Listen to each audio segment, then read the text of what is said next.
Tập gì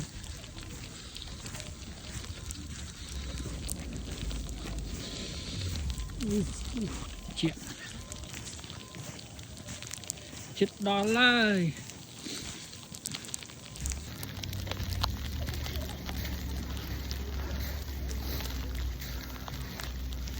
chết à bực đầy bực mục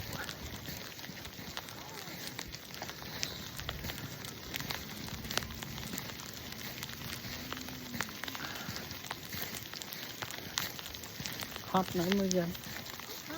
hot nữa thấy FZ chết đó almost there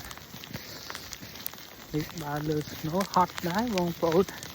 người ta chọp phong chơi đào tới chọp chơi đào dưới ở cái làng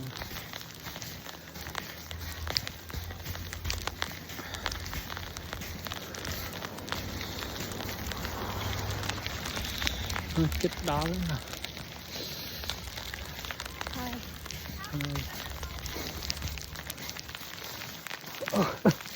đi khi chụp cục giật ăn lắm mày càng nắng ấy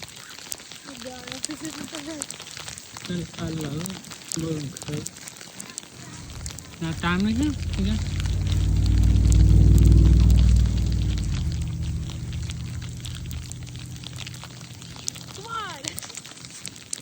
nó chăn tròn tan sách